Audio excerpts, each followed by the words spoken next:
예, 오늘 토론은 4명의 후보가 모두 참여한 두 번째 토론이었습니다. 다양한 주제로 토론이 이루어진 만큼 아직은 평가가 이르긴 합니다만 구체적으로 어떤 지점들에서 이 평가가 엇갈렸는지 김정우 기자와 짚어보겠습니다. 자, 김 기자 어서 오십시오. 김 기자는 누가 잘한 걸로 봤습니까?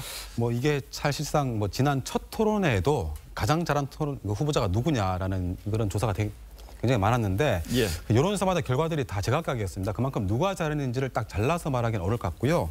다만 네 후보 모두 지난번 토론보다는 다들 잘한 것 같습니다. 그렇다면 각 진영에서는 우리 후보가 제일 잘했다 이런 평가가 내일은 나오겠죠.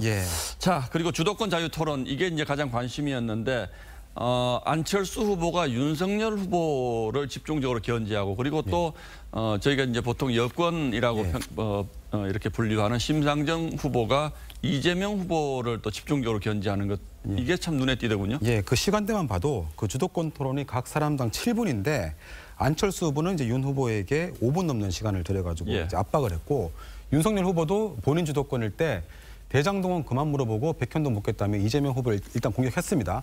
역시 6분 넘게 공세를 이어갔는데 정자동, 성남 FC까지 다 나왔고요. 그리고 이재명 후보는 네거티브 안 하겠다 이러면서 정책 관련한 신문을 3명에게 골고루 했습니다.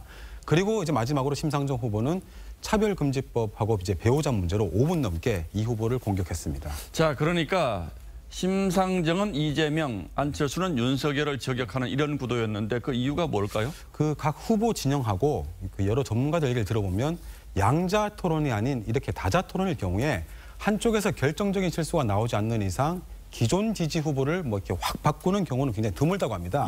그래서 자기 진영의 지지세를 결집하는 게 관건인데 그래서 서로 가까운 진영의 앞선 경쟁자를 공략하는 전략이 이렇게 활용되고 있다고 합니다.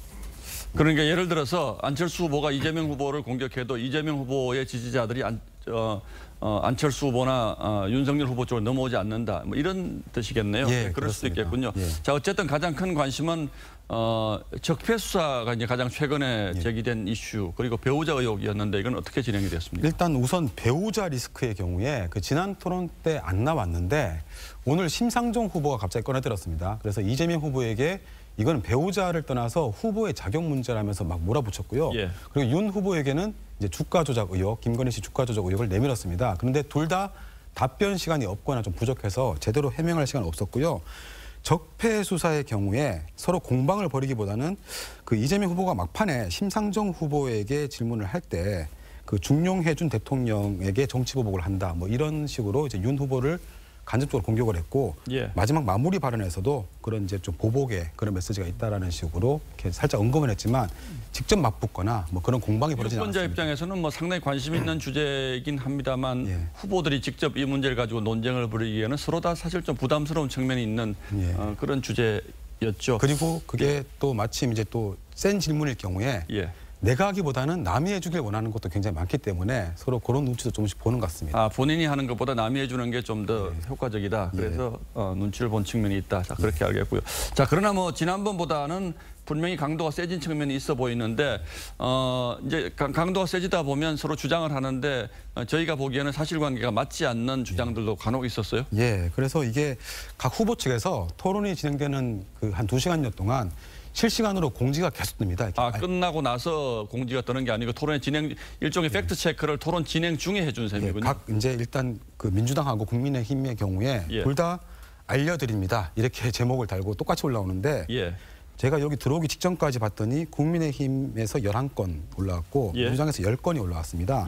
특히 민주당에서는 이제 윤 후보가 사실관계 파악 없이 대장동 네거티브 공세만 한다 이러면서 그 김건희 씨의 그 주가 조작 의혹 계좌를 다 공개한 것처럼 거짓말을 했다 이런 식으로 집중적으로 의혹을 제기했고요.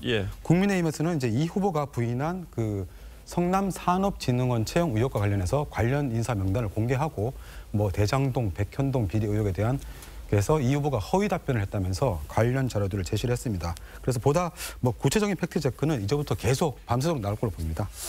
잘 알겠습니다. 김정우 기자도 지금 토론회 지금 2시간 내내 지켜보다가 지금 막 정리가 끝났기 때문에 아주 좀 정리가 좀 덜 된 부분이 있는 것 같은데 나머지는 내일 뉴스에서 계속해서 좀 짚어보도록 하고 오늘 여기까지 듣죠. 수고했습니다.